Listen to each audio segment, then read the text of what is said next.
오직 복음만이 우리의 전부입니다. 교회가 복음 누림 콘텐츠로 이렇게 8년여 인도를 받았는데요. 최근에 와서 이 복음 누림이 성경적 축복이고 능력인 것을 확인하고 있습니다. 그래서 요즘에 우리가 복음 누림에 대한 거를 제가 설명을 드리는 중에 구약의 아브라함, 신약의 베드로를 통해서 정리하게 됐습니다. 그럼 구약의 아브라함 그러면 정말 믿음의 조상, 믿음의 시조로 우리가 다 인정하잖아요. 그리고 확실한 믿음 속에 이렇게 인도받았습니다. 갈대아 우르를 떠나서 가나안 땅에 들어왔는데 그 가나안 땅에 들어왔다는 것이 언약 안에 들어왔다, 그런 의미를 갖고 있고요. 그리고 언약 안에 들어와서 피제사를 드렸습니다. 근데 피제사를 그냥 가나안 땅 들어와서 한 번 드린 게 아니고 늘 이렇게 피제사를 드리면서 삶을 살았던 그런 모습을 보게 됩니다. 그래서 저는 그 요한복음 8장 56절에서 예수님이 그렇게 말씀했어요. 너희 조상 아브라함도 나의 때 볼 것을 즐거워하다가 보고 기뻐했다. 언약을 확실히 가졌던 아브라함을 예수님도 인정했다. 그렇게 보고, 그러면서 이제 언약 안에 인도받으면서 언약이 확실할 때 응답받은 그런 내용을 창세기 14장에서 설명했어요. 가병 318명을 거느렸다. 그 족장 시대에 그렇게 응답받을 수 있었다는 것은 하나님의 은혜고 축복이죠. 그리고 멜기세덱에게 11조를 드렸다. 그래서 11조 드리는 삶을 살았고, 그리고 소돔 왕이 전리품 가져가라는데 난 그거 안 가져가겠다. 내가 그거 가져가면 당신 때문에 내가 부자 됐다는 소리는 듣기 싫다. 그럼 여러분 멋진 신앙인이잖아요. 그러니까 복음 갖고 복음을 의지할 때 하나님 응답 주신다는 거. 여러분 응답 못 받는다는 말은 아닙니다. 응답은 받는데 진짜 모든 것의 응답을 누리는 그런 삶이 되어지는 것을 그런 복음 누림이라 그렇게 정의 내리고 있죠. 그래서 그런 여정 속에 24년 됐을 때 아브라함이 피제사 드리는 이 아브라함에게 할례를 제정합니다. 그것을 할례를 아브라함에게만 얘기하면 안 되잖아요.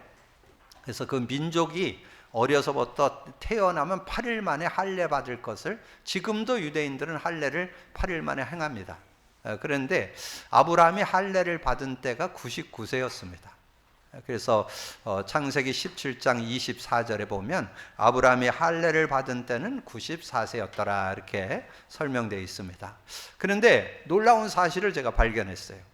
창세기 12장에 갈대아우를 떠나서 가나안 땅에 들어와서 신앙 여정을 이렇게 쭉 갔는데 언약은 확실히 갖고 복음 안에서 응답받긴 했지만 그 내면에 실제 응답을 놓치는 그런 모습을 제가 보면서 왜 그럴까 그랬는데, 창세기 17장 이후에는 아브라함이 한 번도 불신앙한 적 없고 24년을 그렇게 살고 99세에 할례를 행했으니까 175세 살았거든요. 창세기 25장 7절에 나와요. 아브라함의 향년은 175세라. 그러면 76년을 살았는데 제가 들여다보니까 완전 모든 삶의 누림이 됐더라고요. 저는 그래서 그거를 아브라함이 그 메시아 언약의 의미를 제대로 깨닫고 누린 삶이 76년이구나 이렇게 정리가 됐어요. 그래서 우리 교회에서 복음 누림을 이렇게 계속 강조하게 됐죠. 그래서 여러분 18장서부터 24장까지의 여정을 보니까 그 아브라함의 누린 내용이 쫙 나와요. 특별히 이제 아브라함이 99세고 사라는 10살 차이잖아요. 89세죠. 근데 놀라운 사실, 사라가 경수가 끊어졌다. 그래서 창세기 18장 11절에 보니까 아브라함과 사라는 나이가 많아 늙었고 사라에게는 여성의 생리가 끊어졌더라. 근데 놀라운 것은 내년에 애 낳는다는 거예요. 근데 여러분 말씀 성취됐죠? 21장에 가보면 1년 만에 이삭을 낳게 되는 장면이 나와요. 그러니까 하나님께서 허락하시니까 복음 누림 속에 이 애를 낳을 수 없는 상황에도 애를 낳게 되는 그런 모습이 되고, 그리고 18장에서 19장까지의 내용에는 소돔 고모라 얘기가 나옵니다. 그 롯이 내려갔던 소돔 고모라가 멸망을 당할 것이다. 불로 심판받게 될 것이다. 그런 내용이 나오는데, 그러면 뭘 얘기해요? 세상 보는 눈이 열렸다는 거죠. 세상에 그냥 육신적으로만 살아가서 될 일이 아니고 결국은 하나님 모르면 멸망받게 되고 하나님 알아도 제대로 복음 갖지 않으면 고통당한다는 거, 그것을 깨닫게 된 그런 내용을 말씀해 주고, 그리고 창세기 21장에 가보면 이 아비멜렉이라고 하는 사람하고 언약을 맺는 그런 장면이 나와요. 그러면 우리가 신앙인으로서 불신자하고도 이렇게 원만한 관계를 맺고 살아야 된다는 것을 우리에게 잘 설명해 주는 그런 내용이 나오잖아요. 근데 그 내용을 여러분 잠깐 이렇게 읽어보면 아브라함이 아비멜렉에 아주 이렇게 배려하고 섬기는 그런 모습이 나와요. 내용에 보면 특별히 27절에 보면 아브라함이 양과 소를 가져다가 아비멜렉에게 주고 두 사람이 서로 언약을 맺으니라. 그래서 서로 이렇게 돕고 살자 하는 그런 언약을 맺게 되는 그런 모습. 그래서 아브라함이 복음 안에서 이렇게 인도받으면서 세밀하게 하나님의 인도를 받는 그런 모습을 보면서 야, 이게 언약 누림의 삶이 아닌가. 그리고 여러분 잘 아시는 대로 창세기 22장에서는 그 아브라함을 하나님이 시험하사 그런 내용이 나와요. 그 피제사를 드리고 있는데 정말 그 언약의 의미 알고 있는가, 그거를 이렇게 확인하는 그런 시간이었죠. 그래서 그 피제사를 드리면서 아들이 물어봐요. 이삭이 아들이잖아요. 이삭이 뭐라고 물어봐요? 아버지, 나무도 있고 그 칼도 있고 불도 있고 다 있는데 드릴 제물은 어디 있습니까? 그러니까 이 아브라함이 뭐라고 얘기해요? 여러분 22장 8절 9절에 보면요, 하나님이 친히 준비하실 거야, 그 드릴 양. 근데 하나님은 뭐라고 얘기했어요? 네 아들을 제물로 바치라고 그랬잖아요. 근데 이 아브라함의 믿음은 뭐냐? 그 제물을 하나님이 준비하실 거라고. 근데 그 믿음대로 어떻게 됐어요? 이삭을 잡아서 막 묶어가지고 제물로 드리려고 그랬는데 하나님이 수양을 준비해가지고 제물로 드리게 되는 그런 모습 나오잖아요. 그러니까 세밀하게. 그래서 저는 이 복음을 우리에게 줬는데 구원뿐만 아니라 우리의 삶의 누림이 그 안에 들어있다. 그래서 그걸 찾아내자. 복음은 구원의 이름일 뿐만 아니라 복음은 우리를 완전히 승리케 하는 이름이다. 아브라함을 통해서 확인해 볼 수 있었다. 그래서 아브라함의 생애를 마무리하는 시점에 창세기 24장 1절에 아브라함이 나이 많아 늙음에 여호와께서 그의 범사에 형통케 하셨더라, 이렇게 말씀해요. 그러니까 76년은 복음 안에서 사는 누림의 삶이 됐다는 거예요. 여러분 복음 누림, 그러니까 많은 의문점을 갖는 분들이 있는데 여러분의 삶에 24 복음 필요하다. 그래서 신앙 고백으로 복음을 계속 고백 선포하면서 사는 거, 요걸 복음 누림이라고 그래요. 그럼 신약에 와서는 누구예요? 베드로죠. 베드로가 인류 최초 신앙 고백을 최초로 고백한 사람이잖아요. 베드로. 주는 그리스도시요 살아계신 하나님의 아들이십니다. 이렇게 고백할 때 하나님이 예수님이 완전한 축복 줬죠. 반석, 음무건세 해하지 못하고 천국 열쇠를 내게 준다. 그런데 어떻게 했어요? 이 예수님이 그 얘기를 알아들은 것 같으니까 내가 이제 얼마 안 있으면 십자가에 죽게 될 거고 부활하게 될 거다. 그걸 얘기하니까 바로 바지가락 잡으면서 아유 예수님, 선생님 그러면 안 된다고 막 그러면 말리잖아요. 그러다 어떻게 했어요? 사단아 내 뒤로 물러가라. 바로 욕을 먹었죠. 그리고 17장이 뭐예요? 변화산상입니다. 그러니까 예수님과 그 베드로와 야고보, 요한이 같이 이렇게 변화산에 올라갔는데 거기에 이제 모세가 나타나고 엘리야도 나타나는 거예요. 흰 옷으로 싹 갈아입고 있는 거예요. 그러니까 이 베드로가 얘기하는 거야. 우리 여기서 초막 셋을 짓고 여기서 살았으면 좋겠다고. 그 얘기는 뭐냐면 예수님, 엘리야, 모세 동격으로 보는 거죠. 같이 거기서 살았으면 좋겠다 그 얘기예요. 아직도 뭐가 남아있나? 율법 체질, 신비 체질 남아있다는 거죠. 근데 빛이 비치면서 음성이 들리는데 이는 내 사랑하는 아들이다. 그 아들의 말을 들으라. 그래 놓고는 모세 사라지고 엘리야 사라지고 예수만 남았더라. 그리고 여러분 산에서 딱 내려왔는데 어떻게 됐어요? 제사장이 이제 예수님 잡으러 왔죠. 근데 그 잡으러 왔을 때 이 베드로가 왜 우리 선생님을 잡아가냐 그러니까 칼을 빼갖고 그 잡으러 온 종 귀를 자릅니다. 그때 예수님이 뭐라 했어요? 그 귀를 붙여주면서 칼을 가지고 하면 칼로 망한다고, 칼 쓰지 말라고. 그러니까 혈기를 못 참은 거죠. 왜 우리 선생님 잡아가냐고. 아주 선생님을 위하는 것 같이 그렇게 했지만 결국은 자기 혈기 못 참아서 그렇게 된 거잖아요. 그리고는 예수님이 종교법정에서 굉장히 순환을 당하는 그런 모습이 됐잖아요. 근데 순환 당하기 전에 예수님이 말씀했어요. 닭 울기 전에 네가 날 3번 부인할 거다. 왜냐하면 예수님은 우리를 너무 잘 알잖아요. 베드로를 너무 잘 아는 거예요. 네가 나를 3번 부인할 거라. 근데 어떻게 했어요? 게이즈바이의 말을 듣고 예수님을 3번 부인했죠. 나중엔 막 저주까지 하면서 예수님을 부인했습니다. 그렇게 부인하는데 닭이 울잖아요. 그러니까 뒤뜰로 나가고 거기서 통곡하는 그런 모습이 나오죠. 아주 이 베드로가 아주 그냥 있는 그대로를 막 그렇게 보여주는 거예요. 그러다가 예수님 이제 부활했다는 소식을 막달라 마리아를 통해서 듣게 되죠. 그렇게 되니까 이제 무덤으로 또 달려가 확인을 해야 돼. 또 달려갔는데 요한하고 베드로하고 뜀뛰기를 했는데 요한은 키는 작은데 달리기는 너무 잘해. 근데 달려갔어. 못 들어가. 요한의 모습은 내성적이고 그래서 겁이 많아갖고 못 들어가요. 먼저. 그러니까 베드로는 늦게 와갖고 싹 들어가서 봤어. 빈 무덤을 봤어요. 그러면 어떻게 해야 돼요? 최소한 부활의 주님을 목격했다면, 그 부활의 그 현장을 봤다면 그래도 최소한 야 정말 그리스도님 부활하셨네 이래야 되잖아요. 그러고 나와갖고 물고기 잡으러 갔습니다. 그래서 물고기 잡으러 가서 어떻게 했어요? 밤새도록 잡았는데 한 마리도 못 잡았어. 근데 그 새벽에 예수님이 찾아오셔서 배 오른편에 그물을 내려봐라. 그물을 내렸는데 들 수가 없을 정도로 고기가 많이 잡힌 거예요. 그래서 들어 올려가지고 거기 물고기 세워놨어요. 왜 세워놨는지 아세요? 좀 믿으라고. 안 믿어요. 주는 그리스도 노래는 부르고 다니지.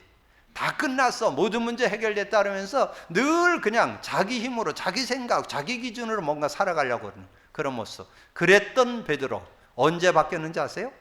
마가다락방에서 예수님이 말씀했어요. 40일 동안 하나님 나라 일을 설명하고 부활 승천에 가신 다음에 마가다락방에 모여서 기도하는데 정말 약속한 대로 성령이 역사하는 거예요. 성령 충만을 받으니까 정말 자신의 연약, 환경 모든 거 이길 수 있는 능력을 맛보게 되잖아요. 그러니까 이 베드로가 승리하게 되고 그걸 깨닫고 나니까 정말 예수 그리스도 맞네. 그래서 베드로의 설교 중에 그리스도가 선포되고 베드로가 현장에 안진뱅이를 만났는데 이제까지 만났던 안진뱅이 동전던져 줬었는데 그게 아니고 네가 날 수 있는 것은 나사렛 예수 그리스도 이름으로 날 수 있다. 그러면서 뭐랬어요? 은과 금은 내게 없다. 나사렛 예수 그리스도 이름으로 일어나 걸으라. 그랬더니 안진뱅이 일어났어요. 온전히 치유됐어요.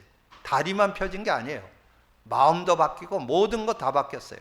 그래서 16절에 얘기하잖아요. 너희들이 십자가에 못 박은 나사렛 예수 그 이름이 이 사람을 완전히 낫게 했다. 이렇게 말씀하잖아요. 그래서 여러분이 복음 누림을 교회에서 지금 강조하는데요. 여러분 복음 누림을 하는 이유는 여러분의 삶의 문제를 복음으로 해결받겠다. 모든 것을 복음으로 풀어내겠다. 그런 의미를 담고 있다는 거 여러분 기억하셔서 아브라함과 베드로를 생각하면서 복음 누림의 증거가 성경적이라는 거 기억하시면서 증인되어지는 여러분 되기를 주님의 이름으로 축복합니다. 자, 그러면 이제 오늘 언약 안의 삶, 지난 말씀하고 반대되는 거죠? 지난번엔 언약 놓친 삶. 언약 놓친 삶 누구예요? 엘리멜렉과 보아스가 나오미가 그 가정이 모압으로 내려가서 베들레헴을 떠나서 모압으로 내려가서 어려움 당했던 내용을 지난주에 좀 말씀드렸고 오늘은 언약 안에서의 삶을 살면 어떻게 되는가 하는 거 우리가 좀 정리해야 되는데 그러면 언약 안의 삶을 산다는 건 뭐예요? 복음 누리면서 사는 거죠. 그래서 제가 복음 누림의 내용인 사도행전 2장 사도행전 2장은 자동문이요. 복음 가진 자에게 자동으로 열리는 문, 자동문 그 내용을 설명해 놓은 거예요. 그걸 먼저 잡아야 되겠죠? 그래서 사도행전 2장 1절에서 21절, 특별히 4절에 그들이 다 성령의 충만함을 받고 성령이 말하게 하심을 따라 다른 언어로 말하기를 시작하느냐. 그럼 여기에 성구 속에 어떤 의미가 들어있냐? 여러분 성령 충만함 받으면 자신 이길 수 있다는 거예요. 성령 충만 받으면 여러분 인간관계 다 넘어설 수 있습니다. 성령 충만 받으면 어떤 상황도 이길 수 있어요. 그 초대교회가 예수 믿으면 감옥 가고 예수 전하다 들면 돌에 맞아 죽어야 돼요. 근데 전혀 그게 상관없어요. 성령 충만하면요 그거 다 이길 수 있어요. 그거를 여러분 맛보라는 거예요. 그리고 성령 충만해서 할 일이 뭐냐? 21절 누구든지 주의 이름을 부르는 자는 구원을 얻으리라. 누구든지 구원받도록 돕는, 네가 그런 응답 받았으니까, 네가 성령의 능력을 체험하니까 네 모든 거 이긴 거 그걸 다른 사람에게 좀 말해줘라. 누구든지 예수 믿으면 그렇게 되지 않냐, 그거 전해주라는 거죠. 그러면서 사도행전 2장 22절에서 45절까지의 내용은 이 사도의 가르침, 그러니까 설교를 듣고 그 말씀을 가지고 묵상을 해서 그 말씀에서 레마를 잡고 말씀 성취 기도응답 구원 역사를 이뤄서 말씀의 능력 가운데 살라는 거예요. 근데 말씀의 능력 가운데 살려면 말씀을 어떻게 봐야 되냐? 복음 누린 관점. 베드로가 마가다락방에서 기도하고 성령의 능력을 받고 나니까 야 정말 내가 설교를 해야 되는데 복음 누린 관점으로 설교를 해야겠다. 그래서 그 주제가 36절이에요. 설교 내용의 주제가 36절. 이스라엘 사람들아, 너희가 확실히 말하노니 너희가 십자가 못 박은 그 예수를 하나님이 주와 그리스도가 되게 하셨다. 그러니까 거기에 있는 사람들이 있잖아요. 우리가 어찌할꼬 너희들이 회개하고 예수님을 믿게 되면 성령을 받게 된다. 그래서 이날에 복음을 받은 사람들이 3,000이나 되더라. 그게 41절이죠. 그래서 우리는 뭐 하면 되냐? 매주 선포된 말씀, 그 말씀을 여러분이 깊이 묵상해서 오늘의 말씀 제목, 오늘의 기도 강단 성구, 오늘의 전도, 여러분 강단에 선포된 말씀 중에 레마 잡고 한 단어, 한 문장, 한 성구, 한 내용 속에 능력이 됨을 여러분 확인하는 그런 시간이 된다면 승리할 수 있다는 거죠. 그래서 그들이 사도의 가르침을 받아 서로 교제하고 떡을 떼며 오로지 기도하기를 힘쓰니라. 그러니까 결과가 나오죠. 44절, 45절 믿는 사람들이 다 함께 있어 모든 물건을 모든 물건을 서로 통용하고 또 재산과 소유를 팔아 각 사람의 필요를 따라 나눠주고. 요즘에 우리 교회에 매주 주일 식사가 준비되고 있잖아요. 식사 준비하니까 뭐 누가 시켜서 하면 어려워서 못해요. 한두 번은 할 수 있지만 스스로 해야만. 그러면 식사하는데 지금 뭐 반찬 해오는 분, 뭐 쌀을 갖다가 주는 분, 뭐 여러 가지 뭐 집에서 먹다 보니까 나도 좀 가져가야 되겠다. 그래서 싸들고 오는 사람들이 요즘 속속 생기대요. 이제 그런 것들이 이 하나님의 은혜 속에 복음 누리고 말씀 따라가다 보니까 그렇게 섬김이 나오는 거예요. 초대교회가 그렇게 됐다는 거예요. 그게 44절, 45절이에요. 복음, 성령의 충만함을 받고 말씀을 따라가다 보니까 어떻게 됐냐? 믿는 사람들이 다 함께 있어 서로 모든 물건을 서로 통용하고, 우리 성도 간에 이렇게 서로 나누는 것이 좋겠다. 내가 이렇게 맛있게, 정말 내가 이런 게 중요한 식품이 생겼는데 내가 이걸 좀 해가지고 우리 성도들과 함께 나눴으면 좋겠다. 그래서 그걸 만들어 갖고 싸들고 오고, 그게 성경적 응답이라는 거죠. 그러면서 뭘 했어요? 또 재산과 소유를 팔아 각 사람의 필요를 따라 나눠주고. 그래서 교회도 하나님의 은혜 가운데 그렇게 세워져야 돼요.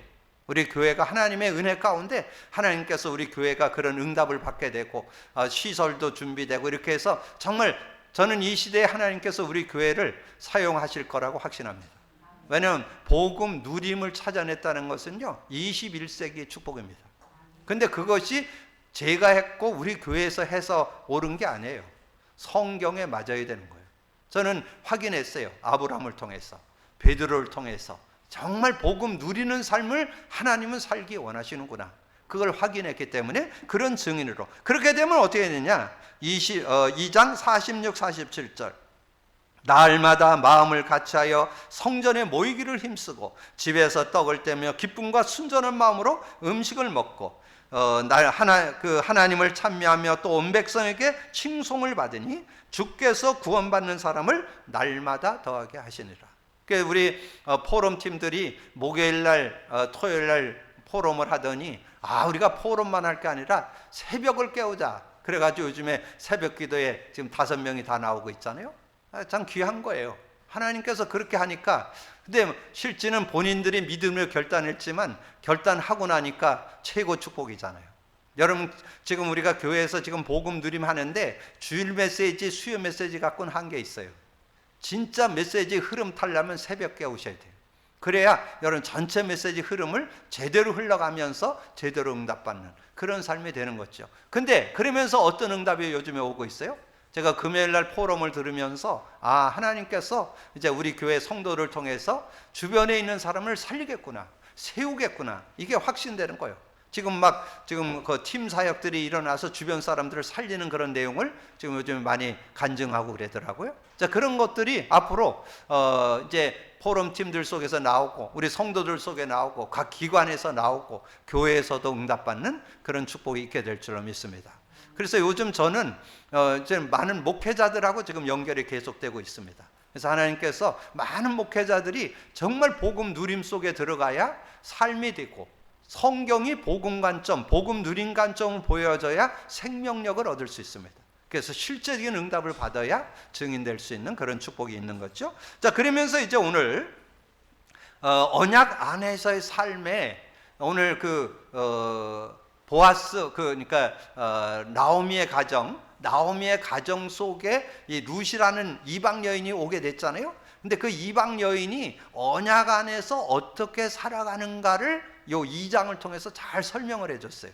언약 가진 자의 삶을 우리에게 보여주는 거죠. 그래서 성경은 뭐라고요? 우리의 거울이고 본이고 교훈이고, 이 성경을 통해서 그걸 보잖아요. 그런데 룻이 처음 신앙생활 했잖아요. 모압에서 그 남편 만나서 신앙 안에 들어오게 됐는데 그 신앙 안에서 삶을 아주 잘 보여줬어요. 그러면서 저는 이 메시지를 이렇게 쭉 읽어가면서 저는 한 10번 정도 이 본문을 읽거든요. 최소한 10번 이상 읽습니다. 읽는데 룻이 대단하다. 남자들이 그 곡식을 거두고 있는 곳에 어떻게 결단하고 갔지? 이게 궁금해지는 거예요. 그래서 자세히 들여다보니까 거기에 소녀도 있더라고요. 나중에 그 소녀들이 뭐 했는가를 찾아보니까 이 벼를 벼는 거는 남자들이 하고 볕단을 묻는 거는 소녀들이 하더라고요. 이제 그걸 왜 요즘에 좋잖아요. 그 챗 GPT라고 요즘에 많이 좀 선용하잖아요. 거기서 한번 질문을 이렇게 해보니까 거기 답 나오더라고요. 그런 걸 이렇게 찾아보니까 그랬구나. 거기에 남자만 있지 않고, 그 남자만 있는데 처음에는 남자만 있는데 어떻게 이 룻이 갔나 이런 생각을 했는데 나중에 보니까 소녀들도 거기 있었더라고요. 그러니까 그런데도 불구하고 어떻게 갔을까? 이 이방 여인이 지금 문화도 다르잖아요. 모압에서 태어난 여인이잖아요, 룻이. 그러니까 이 베들레헴에 와갖고 이 처음 그 유대인의 그 현장에 어떻게 찾아요? 이런 것들을 이 복음 안에서 풀어가는 그런 삶을 이렇게 보게 되니까 굉장한 그런 교훈이 되고 여기에서 많은 것들이 깨달아지더라고요. 자, 그런 거. 그래서 언약 안에서 삶이 되다. 그러면 언약 안에서 삶이 됐는데 룻이 자기가 예수 믿는다고 베들레헴에 온 것만 해도 감사해서 집에서 일도 안 하고 집에만 있으면 안 되겠잖아요. 이 나오미 가서 일할 수는 없고 젊은 여인이 가서 일을 해야 먹고 살 거 아니에요? 근데 그 일을 이렇게 도전하는 그런 내용이 오늘 2장 1절에서 7절 내용에 나오죠. 2장 1절에 나오미의 남편 엘리멜렉이 친족으로 유력한 자가 있으니 그의 이름은 보아스더라. 자, 2절 3절이 주제 요절이에요. 모압 여인 룻이 나오미에게 이르되 원하건대 내가 밭으로 가서 내가 누구에게 은혜를 입으면 그를 따라서 이삭을 줍겠나이다. 3절에 룻이 가서 베는 자를 따라 밭에서 이삭을 줍는데 우연히 엘리멜렉의 친족 보아스에게 속한 밭에 이르렀더라. 그러니까 저는 그 3절이 은혜가 되더라고요. 이 여인이 어떻게 그냥 집에만 있어서는 안 되잖아요. 뭔가 먹고 살아야 되잖아요. 이제 시어머니하고 지금 둘이 살아야 되는데 그럼 어떻게 살아야 되겠어요? 누군가 일은 해야 되잖아요.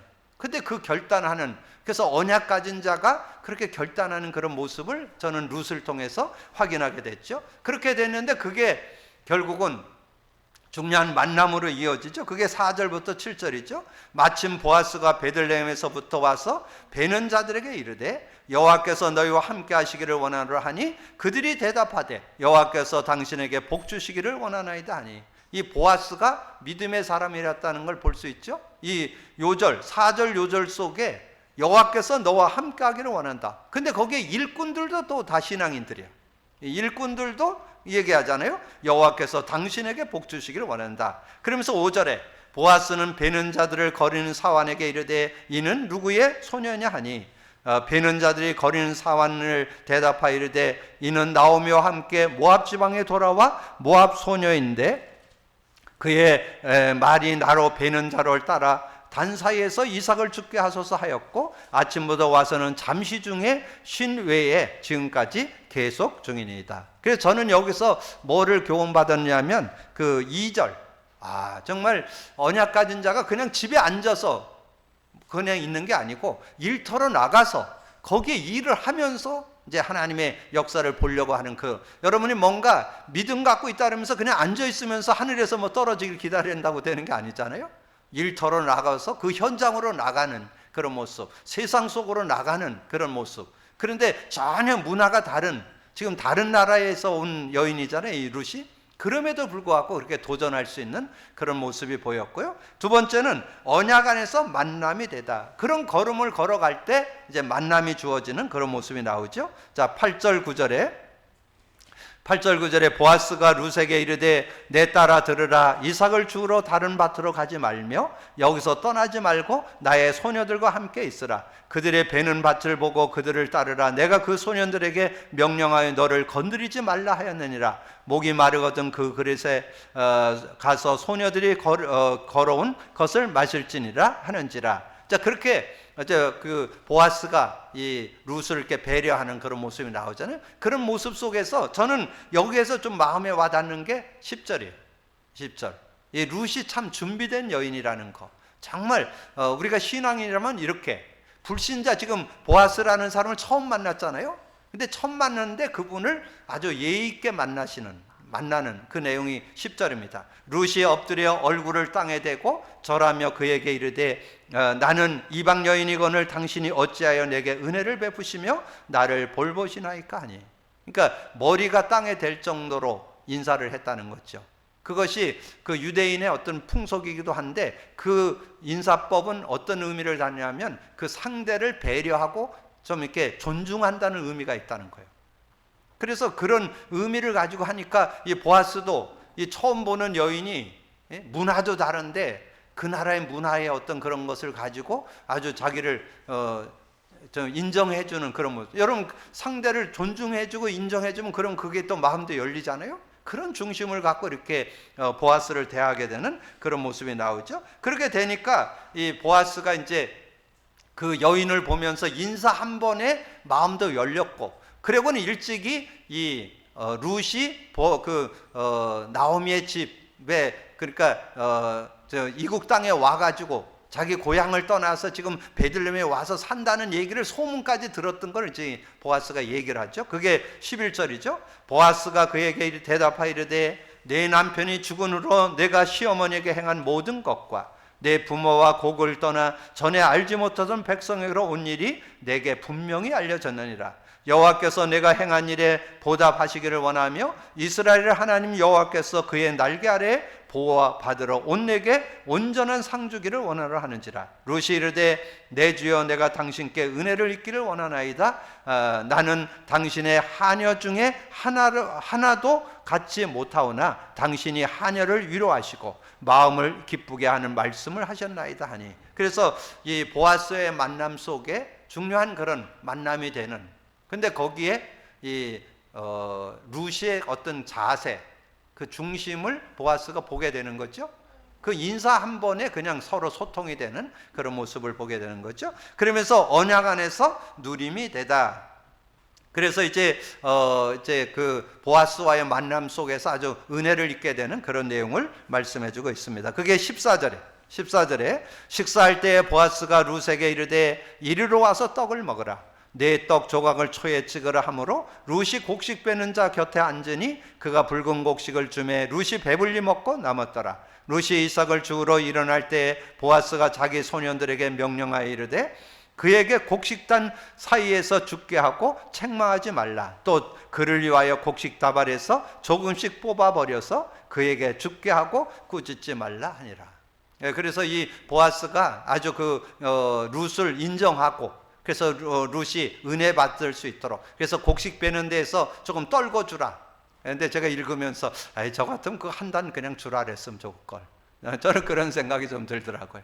근데 어쨌든 이 보아스가 거기에 무리 없이 그 이삭 줍는 사람에게 무리 없이 그렇게 배려하는 그런 모습을 보면서 정말 하나님의 은혜를 입는 그런 모습. 그래서 우리가 언약 안에서 세상 속에서 이렇게 살게 되면 이제 그런 불신자나 또 신자에게도 도움을 받고 은혜를 입게 되는 그런 모습도 있다. 근데 중요한 건 17절이에요.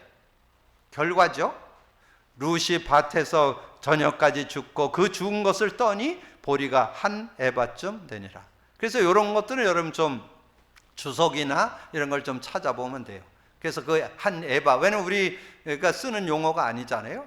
근데 그걸 찾아보니까 한 에바가 13에서 15kg 정도 된다고 그러더라고요. 그러니까 이 여인이 어떻게 보면 자신이 가서 이삭 주는 일을 했지만 정말 가정을 이끌어갈 수 있는 그런 것들 이렇게 그날 자기 수고한 대가를 충분히 이렇게 갖게 되는 그런 모습을 보게 되잖아요. 그러면서 18절 19절 그것을 가지고 성읍에 들어가서 시어머니에게 주은 것을 보이고 그가 배불리 먹고 남긴 것을 내어 시어머니에게 드리매 시어머니가 그에게 이르되 오늘 어디서 주었느냐 어디서 일을 하였느냐 너를 돌본 자에게 복이 있기를 원하라 하니 룻이 누구에게나 일했는지를 시어머니에게 알게 하여 이르되 오늘 일하게 한 사람의 이름은 보아스이니이다 하는지라. 그래서 이제 나오미가 얘기를 하죠. 나오미가 자기 며느리에게 이르되 그가 여호와께로부터 복 받기를 원하노라. 그가 살아있는 자와 죽은 자에게 은혜를 베푸기를 그치지 아니한 듯 하고 나오미가 또 그에게 이르되 그 사람은 우리와 가까우니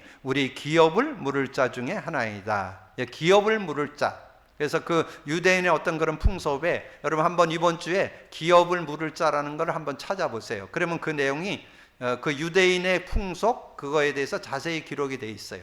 그래서 그 가정의 재산이라든가 어떤 기업이라든가 이런 걸 돌아보는 역할을 하는 분을 가리켜서 기업 맡은 자라. 그러니까 이 만남이 하나님의 은혜 가운데 이렇게 만남이 됐음을 우리에게 말씀하죠. 그러면서 모압 여인 룻이 이르되 내가 내게 또 이르기를 네 추수를 다 마치기까지 너는 그 소년들에게 가까이 있으라 하더이다 하니 나오미가 며느리에게 이르되 내 딸아 그는 그의 소녀들과 함께 나갔고 다른 밭에서 사람을 만나지 않는 것이 좋으니라 하는지라. 이에 룻이 보아스와 소녀들에게 가까이 있어서 보르추수와 밀추수 마치기를 이삭을 주우며 그의 시어머니와 함께 거주하니라. 그래서 언약 안에서 룻이 언약 안에서 삶을 우리에게 잘 교훈으로 거울로 이렇게 잘 보여준 그런 내용이라고 봅니다. 그래서 저는 요즘에 성경을 읽어 나가면서 그 말씀 속에서 복음 누린 관점을 이렇게 보여주니까 한 단어나 한 문장 또는 성구, 이 성구가 그래서 언약 안에서 삶이 된 그 성구. 그래서 정말 하나님의 은혜 가운데 이렇게 자신이 그냥 집에 있는 것만 가지고 문제를 푸는 게 아니라 그 현장으로 나갈 수 있는 그런 믿음. 그리고 나가서 사람들을 만났을 때 아마도 그 나라 풍속에 대해서 미리 아마 룻이 좀 연구했던 것 같아요. 그러니까 그 인사법이 그 유대인 인사법이거든요. 그렇게 해서 인사를 해서 신뢰를 하게 되고 서로 소통이 되게 되고 그렇게 되면서 결국은 거기서 은혜를 입게 되니까 자기가 나가서 일한 대가를 충분히 받게 돼서 13km에서 15km의 그런 그 에바를 걷게 돼, 한 에바를 거두게 되는 그런 모습이 되잖아요. 이제 그런 것들을 이렇게 쭉 보면서 정말 하나님의 말씀이 살아 움직이는 그런 내용으로 정리하면서 우리가 교훈도 받고 책망도 받고 의로 교육도 되는 그런 말씀인 것을 정리해보고 들으면서 여러분 서론에 좀 말씀드렸던 거 좀 많이 묵상하세요. 우리가 지금 복음 누린 컨텐츠 갖고 계속 인도받는데 정말 아브라함의 신앙 복음 갖고 언약 확실했지만 정말 복음 누림 속으로 안 들어가니까 육신의 범주를 못 넘어선다는 거.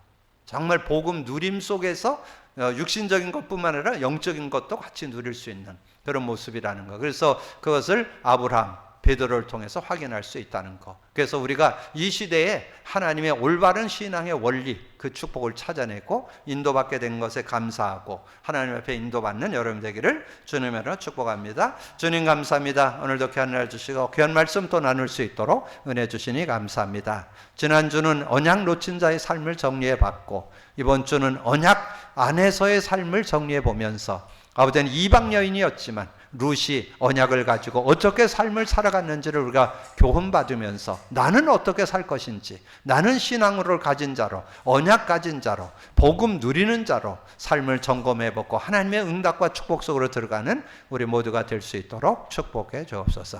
함께해 주시기 원하고 우리 주님 예수 그리스도 이름으로 기도하옵나이다. 아멘.